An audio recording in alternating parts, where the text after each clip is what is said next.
Doctor বলছে যে আপনাকে যদি বাঁচতে হয় তাহলে একমাত্র পথ হলো পাটা কেটে ফেলা। যতদিন লাইনম্যানে কর্মরত ছিলাম, আমার এখন বর্তমান যে অঙ্গহানি হলো এরপরে তো আমার হয়তো ওই পোস্টে থাকা সম্ভব নয়। কর্তৃপক্ষ আশ্বস্ত করলো যে আমাকে অফিসিয়াল কোনো পোস্টে করবে।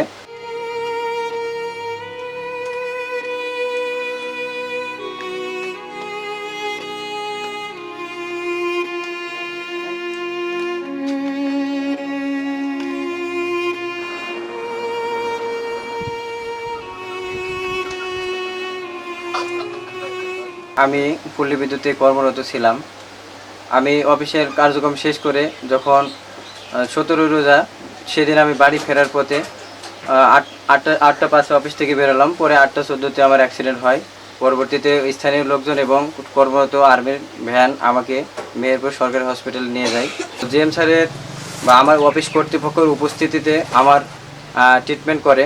তো চিকিৎসা পরবর্তী সময়ে আমার পায়ের ইনজুরিটা বেশি থাকার কারণে আমাকে মেহেরপুর থেকে ঢাকায় রেফার করা হয়।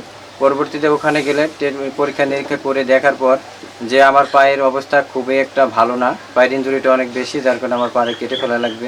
ডাক্তার বলছে যে আপনাকে যদি বাঁচতে হয় তাহলে একমাত্র পথ হলো পাটা কেটে ফেলা। আমি এতদিন লাইনম্যানে কর্মরত ছিলাম, তো আমার এখন বর্তমান যে অঙ্গহানি হলো এরপরে তো আমার হয়তো ওই পোস্টে থাকা সম্ভব না, কিন্তু তারপরে আমাকে কর্তৃপক্ষ আশ্বস্ত করলো যে আমাকে অফিসিয়াল কোনো পোস্টে করবে।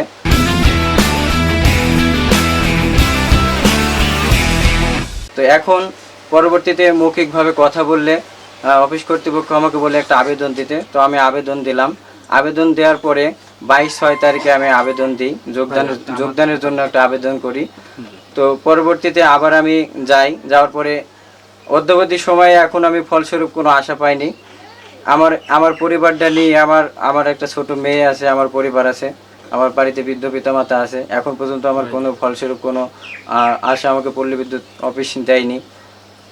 তো এখন আমাকে ওনারা বলে যে এটা অফিস টাইমে না, অফিস টাইমের বাইরে। আমার ডিউটি ছিল ৯টা থেকে ৫টা পর্যন্ত, তাহলে সেদিনও আমাকে সকাল ৮টা থেকে রাত ৮টা পর্যন্ত সাইড করা লাগে, এবং ৮টা ৫-এ আমি অফিস থেকে বেরোই এবং ৮টা ১৪-তে আমার মধ্যডাঙ্গা নামক স্থানে অ্যাক্সিডেন্ট হয়।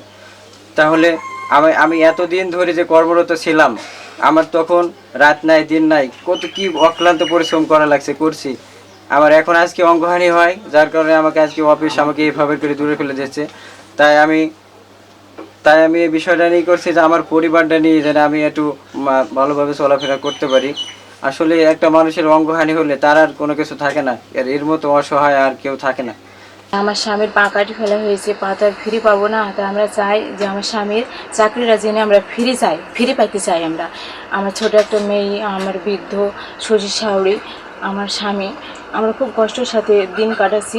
আমি চাইছি যে আমার ছেলে যাবাতা হয়ে গেছে, আমার ছেলের বদ্ধটা এখন ছেলে আমার কর্ম করে ওই চাকরির ভেতরে ছেলেটা আমার কর্মকে দুটো ডাল ভাত দুটো খাইতে পাইলে আমি জিএম সাহেব এমন বললাম যে বাপ, আমার ছেলের একটা বিটি হয়েছে, সওয়াল হয়েছে, আমি অসহায় নোক, আপনি যাই করে একটু ব্যবস্থা দিলে কোনো রকম ডাল ভাত আমার ছেলে দুটো খাক।